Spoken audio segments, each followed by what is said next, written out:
Video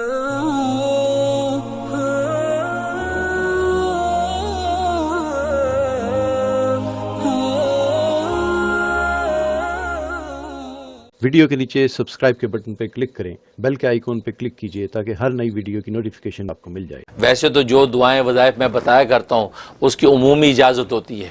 specific کسی ایک کو اجازت دینا ضروری، کسی ایک کو دے بھی دی تو آپ جتنے بھی لوگ سنتے ہیں تو میری طرف سے سب کو دلی اجازت ہوتی ہے، وہ میرے جو وظائف کر سکتے ہیں، اگر وہ سیم ان کا مسئلہ ہے تو بالکل کر سکتے ہیں۔ شیف کے حوالے سے اس میں تو آپ تمام ناظرین نوٹ کر لیں کہ میرا خیال نہیں کہ کوئی وظیفہ ایسا ہو کہ جہاں درود شریف نہ ہوتا ہو۔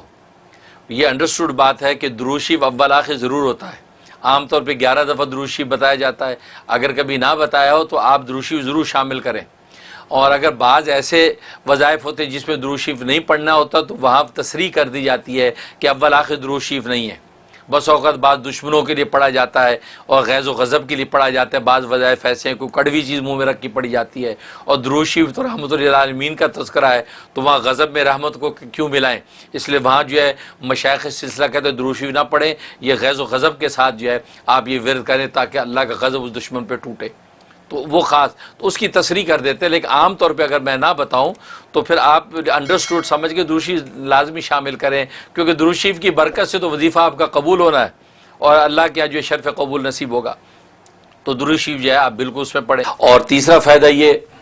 کہ اگر کوئی قرض ہے اور ایسا قرض ہے کہ اترنے کی کوئی سبیل نہیں ہے تو 21 مرتبہ ایک ہی نشست میں بیٹھ کے اس کی تلاوت کریں، اور 12 آیات کی صورت ہے، 21 مرتبہ تلاوت کر کے اس کے بعد دعا کر لیں، اللہ تبارک و تعالی غیب سے ہی ایک ہفتے کے اندر قرض کے اترنے کی سبیل بنا دیتے ہیں۔ سبحان اللہ، یہ اس کے زبردست فضائل و فوائد ہیں۔ جی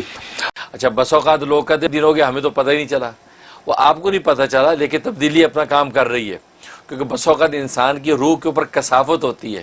گندگی ہوتی ہے تو کثافت صاف لگنے میں ٹائم لگ جاتا ہے۔ جیسے میلے کپڑے پہ خوشبو چھڑکیں تو ویسی خوشبو نہیں پھوٹتی جیسے جو اجلے دھلے پہ ہوتی ہے۔ اس کا مطلب اللہ پہلے روح کو اجلا دھلا کرتے ہیں اس نام کی برکت سے، اب جب وہ مزکہ ہو جاتی اب یہ نام جو ہے وہ اپنی خوشبو کو ظاہر کرتا ہے۔ تو اس لیے ناظرین اس میں بھی پریشان نہ ہوا کریں کہ یہ ہو گیا ابھی تو کچھ بھی نہیں ہوا، نہیں وہ ہو رہا ہے، کیونکہ اللہ کا نام ہے وہ اثر کیسے نہ کرے۔